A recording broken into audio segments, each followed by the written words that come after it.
JJ, is my line going to be a problem? No, not It's at a all. small fish, right? Yeah, You know yeah. what?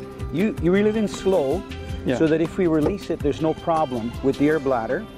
How deep were you down when you caught that fish? I was 32 meters down, just Okay. right a little bit up the bottom. Good. Now Okay. this is a unique rod. You should tell the viewers. This is a very specific rod for a specific presentation, right? Yeah, very spot for the kind of Japanese jigging Yes. that we used to do, vertical jigging or yo-yo jigging. So how you call this? Yo-yo. I like that, yo-yo Yeah, jigging. yo-yo jigging.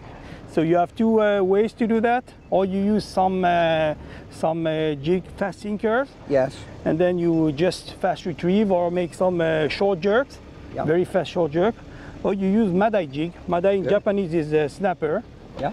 and with the combination of some little piece of bait of squid, Yeah. and then you just play with it on the bottom. Yeah.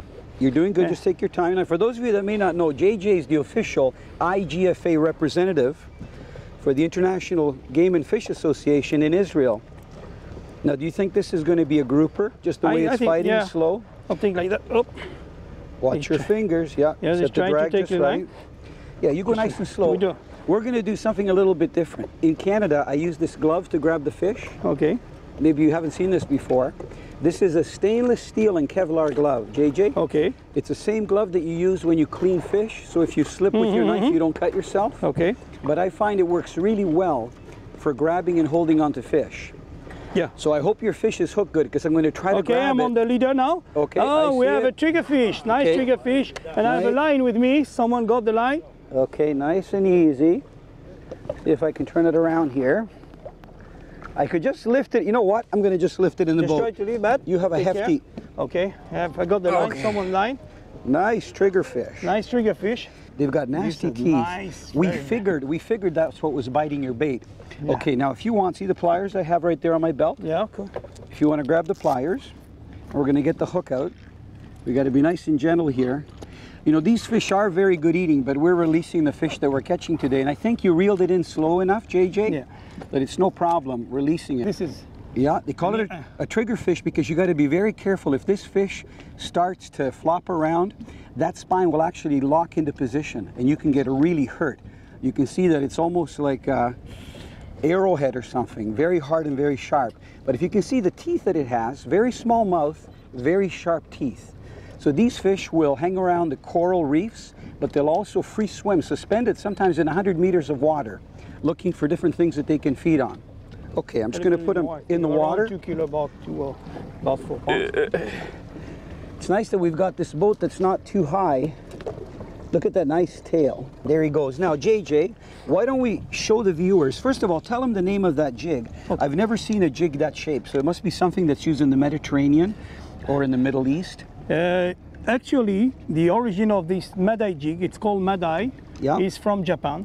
As you say, Madai means snapper. The Japanese angler use that jig for fishing. Mostly they target snapper, but it's good with all kind of bottom fish. Usually they just wind slowly for the snapper, and the snapper just get that. I'm going to let you do the honors. We've got a Uh-huh. piece of squid or calamari. Okay, we have a piece of squid. It Now, helps. do you normally use a double hook? Yeah, we normally Okay. use a double hook, and then you just rig your piece of squid. Yep. So you have to be gentle with it, right? You Yeah. can't snap it because then Yeah. you lose your bait. Yeah, then you lose your bait. You have to let it a little bit swallow, and then you can have your Set the hook, Yeah, just yeah, like you set the did. hook. Yeah. Good. Okay, so now Boy, does that look appetizing.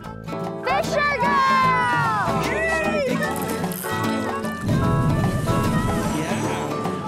Gotta have pink. Now, you know, I get a chance to fish all over the world. Saltwater, Alaska, South America, Africa, Israel, and right across Canada. And most of the fish that we catch, we release, and I see a lot of people catching fish and releasing them, but they really don't do it properly. So if you're planning on releasing fish, whether you have the proper tools or not, there's some very important things to keep in mind. When you're catching fish that you plan on putting back in the water, try to keep the fish in the water even when you're taking the hook out. Try to bring a fish in as fast as you can so it doesn't get too tired, so it still has lots of energy to swim away.